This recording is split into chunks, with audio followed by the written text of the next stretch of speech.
দুর্ঘটনার নেপথ্যে যে গাফিলতি রয়েছে তা মেনে নিয়েছেন আরজি করে রোগী কল্যাণ সমিতির চেয়ারম্যান অতীন ঘোষ।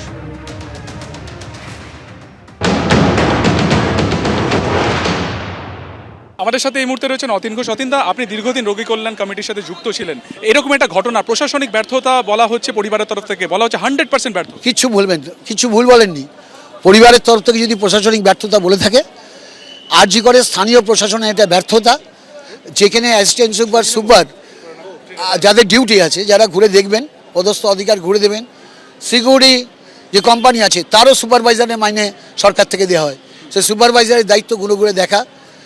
যে এজেন্সি যারা লিফট প্ল্যান সরবরাহ করছেন তাদেরও সুপারভাইজারের দায়িত্ব এগুলো ঘুরে দেখা।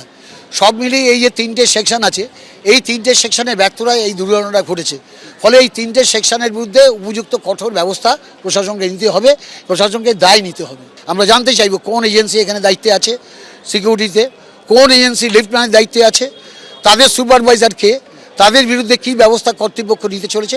এটা আগামী সোমবারের মধ্যে মিটিং ডাকতে বলবো, তাতে আমি জানতে চাই। রোগীদের বক্তব্য শুধুমাত্র ট্রমা কেয়ারের একটা ইনসিডেন্ট হয়েছে তা নয়, সমস্ত যে বিল্ডিং, প্রত্যেকটা বিল্ডিং এর লিফটের প্রবলেম রয়েছে। এলাকায় ঘুরছি, এখানে পরিষেবা নিয়ে মানুষের অনেক অভিযোগ আছে। সেই অভিযোগগুলো জানাবার একমাত্র প্ল্যাটফর্ম হচ্ছে রোগী কল্যাণ সমিতি। এবং আমাদের প্রশাসনিক দৈনন্দিন ব্যাপারে প্রশাসনে এসে আমি কোনো মাথা গলাতে পারি না। আমার দায়িত্ব হচ্ছে রোগী কল্যাণ সমিতির মিটিংয়ে মানুষের সমস্যাগুলোকে তুলে ধরা। তো সেইটার সুযোগ খুব কম ছিল।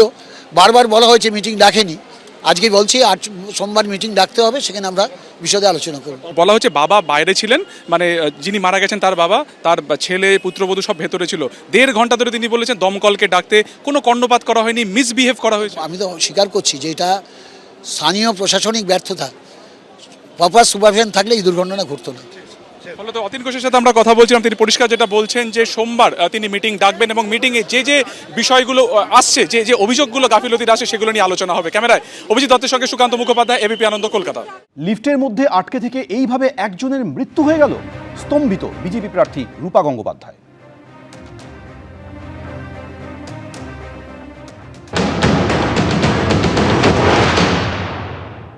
হসপিটালে এরকম, মেডিকেল কলেজ এরকম হতে পারে? মানুষ লিফটে আটকে থেকে মারা যাবে? মানে অ্যাডমিনিস্ট্রেশনে যে কি দুরবস্থা হচ্ছে। তো মানে ওরা কেউ রেসপন্সিবিলিটি নিচ্ছেন না? তারা কেউ জানে না লিফটে আটকে গেল কেন, কেউ জানে না। কোন লিফটে কোনো নর্মাল বাটন নেই, যে কোনো লিফটে থাকার কথা। মানে মানুষ মারার কল কি এখন লিফটে হয়ে যাবে একটা ইনস্টিটিউশনে? Unbelievable and very sad. RG Kar medical college হাসপাতালে মর্মান্তিক ঘটনা। জন্মদিনে পার্টির পরদিন সরকারি হাসপাতালের লিফটের মধ্যে আটকে এক যুবকের মর্মান্তিক মৃত্যু। মৃত্যুর আগে অরূপ বন্দ্যোপাধ্যায় লিফটের মধ্যে 1 ঘন্টা আটকে ছিলেন বলে অভিযোগ। বারবার সাহায্য চাওয়ার পরেও কোনো সাহায্য মেলেনি। তারপর লিফটের মধ্যে 1 ঘন্টা আটকে থাকার পর তার মৃত্যু হয়। সরাসরি কথা বলবো আরজিকর মেডিকেল কলেজ থেকে, রয়েছে আমাদের প্রতিনিধি সুকান্ত মুখোপাধ্যায়। সুকান্ত, যে লিফট প্রত্যেক দিন শত শত রোগীর পরিবারের সদস্যরা ইউজ করছেন বিভিন্ন ফ্লোরে যাওয়ার জন্য, সেই লিফটের মধ্যে কেন কোনো চালক ছিলেন না? চালক থাকছেন কি থাকছেন না সেটা দেখার দায়িত্ব কার?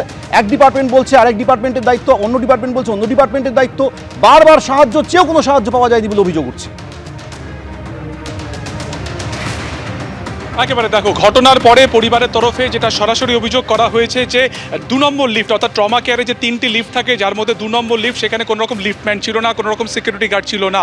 শুধুমাত্র তাই নয়, আজকে এই ঘটনার আগেও যারা সেই লিফট ব্যবহার করেছিলেন, যারা গতকালকে ব্যবহার করেছিলেন দুর্ঘটনার আগে, তাদেরও কিন্তু একই বক্তব্য ছিল যে এই 2 নম্বর লিফটটি কিন্তু প্রবলেমেটিক ছিল বা সেটা সমস্যা জর্জরিত ছিল, কারণ সেই লিফটের দরজা কখনো স্লো বন্ধ হতো, কখনো সেটা বন্ধ হতো না। তাহলে প্রশ্ন হচ্ছে যে যখন এই প্রবলেমেটিক লিফট ছিল আগে থেকেই, তাহলে সেটার কেন রক্ষণাবেক্ষণ করা হয়নি?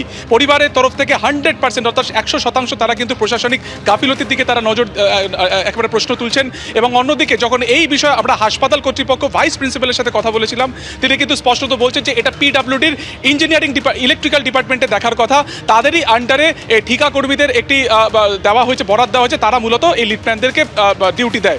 এবং তিনি বলছেন যে 24 ঘন্টা এই লিফটম্যানদের থাকার কথা রয়েছে, রক্ষণাবেক্ষণ করার দায়িত্ব কিন্তু পিডব্লিউডির রয়েছে। তাহলে প্রশ্ন হচ্ছে যে সেইখানে লিফটম্যান ছিল না কেন? এই প্রশ্ন করাতে কিন্তু হাসপাতাল কর্তৃপক্ষ বলছে যে তারা সিসিটিভি খতিয়ে দেখবেন, কিন্তু প্রশ্ন হচ্ছে যে একটি ঘটনা ঘটে গেল, একটি প্রাণ চলে গেল, একজনের মৃত্যু হলো, তারপরে এই যে কার ভূমিকা ছিল একে অপরের ঘাড়ে ঠেলা বা একে অপরের ডিপার্টমেন্টের যে একেবারে ওপরে ফেলে দেওয়া, এই বিষয়টা নিয়ে কিন্তু পরিবারের যেটা অভিযোগ যে তারা তাদের পরিবারের একজন সদস্যকে হারিয়েছেন এবং তারা পুরো যে অভিযোগ সেটা কিন্তু তারা দিচ্ছেন হচ্ছে হাসপাতাল কর্তৃপক্ষকে। একেবারে আমরা হাসপাতাল অতীন ঘোষের সাথে- কর্তৃপক্ষের উপরে অভিযোগ উঠছে, দায় তারা চাপাতে চাইছেন। তুমি আমাদের সঙ্গে থাকো। এবিপি আনন্দ, এগিয়ে থাকে, এগিয়ে রাখে।